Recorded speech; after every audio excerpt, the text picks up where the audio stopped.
Back in late 2012, Microsoft released their first Surface-branded tablet computer. This was designed to compete directly with Apple's wildly successful iPad, but while the iPads were running a version of iOS tailored to the larger screens of the iPad, the first Microsoft Surface was running Windows RT, a 32-bit ARM architecture version of Windows 8. While it looks and functions very much like Windows, there are a number of disadvantages, which ultimately led to the commercial and financial failure of the first Surface tablet. Let's take a look at Microsoft's awkward entry into the tablet boom of the early 2010s and see whether it's still usable here in 2021. By late 2012, Apple were about to release the fourth iPad version alongside the tiny iPad mini. Even during this time, Apple continued to sell the older iPad 2 at a lower cost, largely to get people into their ecosystem with a cheaper device. The main problem the first Surface faced was the limited selection of compatible apps and the higher price of the device. Whereas Apple's huge library of iPad-compatible applications made it an obvious choice for most consumers who wanted an easy, intuitive tablet computing experience. To differentiate themselves from Apple, now who am I kidding, Microsoft opted to use what is essentially a MagSafe charging connector, just like the one seen on Apple's MacBooks. In the event of the cable getting yanked off, the tablet won't go with it. This is far better than using a micro USB or a conventional laptop-style barrel plug to power the device. Speaking of power, the original Surface RT doesn't have a lot of it. The NVIDIA Tegra 3 processor coupled with a measly 2GB of RAM doesn't leave a lot of headroom for running intensive tasks on the go. The base storage is only 32GB, but unlike Apple's iPads, there is expandable storage in the form of a microSD card, thankfully. Holding it like a tablet is also quite awkward. It's heavy, and the angular design gets quite uncomfortable in the hand rather quickly. Switching the 16:9 display to portrait mode leaves you with a really tall display that's not great to use. Before we take things further, here's a word from today's sponsor, Atlas VPN. Being safe and secure while online is very important these days, and you can get privacy from malicious ads and malware for only $1.39 per month across an unlimited number of devices using the link in my description below.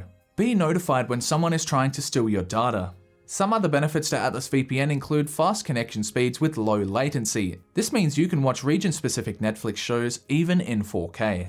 There's also a data breach monitor letting you know if your email accounts, passwords, or usernames are at risk due to a data breach. The automatic kill switch also halts your online activity if the connection becomes unstable. Become one of the more than 6 million users across the world, and if it's not for you, there's a 30-day money-back guarantee. Click our special link in the description below to get early access to Atlas VPN's Black Friday special, with 86% off and an extra 3 months for free.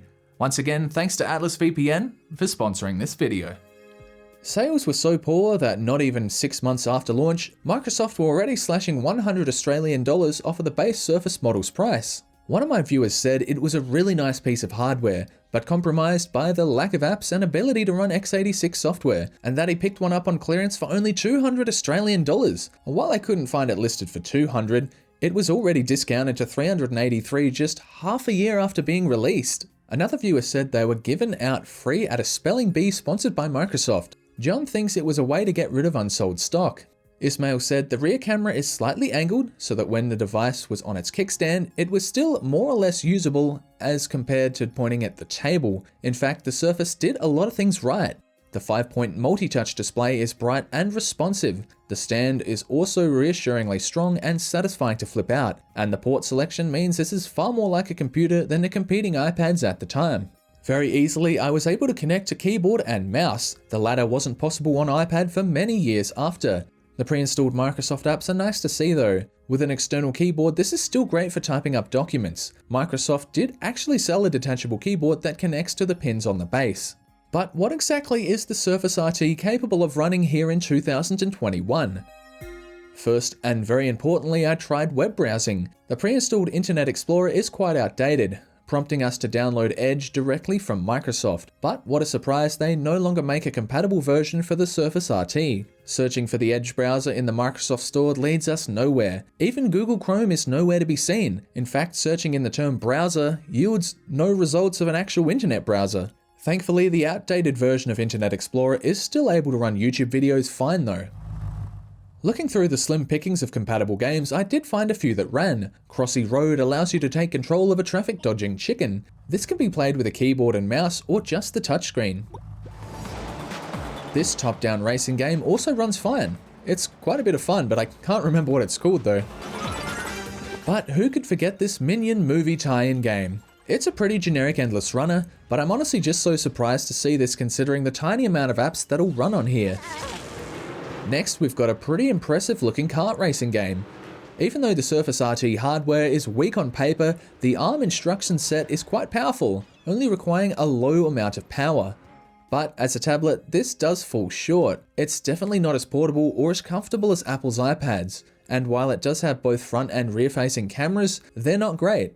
Even with the bright lighting I'm using, the results leave a lot to be desired. At a resolution of 1280 by 720, this is well behind what even the iPads were capable of. The video functionality isn't much better. It's shaky, not very sharp, and the white balance changes far too frequently. But what's inside one of these tablets? Following an iFixit tutorial, let's go ahead and find out. First to come off is the kickstand. Next, you've got to remove this plastic strip on the top. And I must say the tutorial didn't really give clear instructions on how to do this. The disassembly video made by CNET also conveniently glosses over how this is done. You've pretty much got to push the strip upwards, but it's locked in place on both ends, meaning you're pretty much guaranteed to damage this plastic no matter what you do. Next, all the visible Torx T5 screws can be removed. There's quite a few, so be sure to keep them organized in a segmented container, perhaps like I'm doing. And digging in further will void the warranty, however I've got a feeling Microsoft isn't offering support anymore. Now I can carefully lift up the back casing from the bottom, releasing the battery's ribbon cable, and here are the compact internals of the device. As we can see, the NVIDIA Tegra 3 SoC is passively cooled underneath this shroud. The battery is in two parts, attached to the underside of the back casing. I find it interesting that the microSD card is attached to the same ribbon cable as the power connector. Before putting it back together, I was sure to dust around the edges. It was fairly clean inside, largely due to there being no airflow. The outside is a fingerprint magnet though, but using a bit of eucalyptus oil got the matte black surface looking much better once again. While the first Surface was a commercial failure, it did do some things right. The build quality and battery life are great. However, because this ran on the ARM instruction set, there were very few compatible applications. In fact, there were reports that the $900 million in losses the Surface RT caused was linked to the retirement of the then Microsoft CEO Steve Ballmer. While you can technically install Windows 8 or even Windows 10 on this device, those won't perform well on this very outdated hardware. Thank you very much for watching.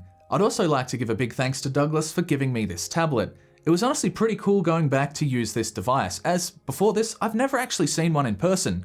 Anyway, if you've liked the video, feel free to leave a like, and if you want to see more, definitely consider subscribing. I'll be back with more old tech related videos in the near future. I'll see you then.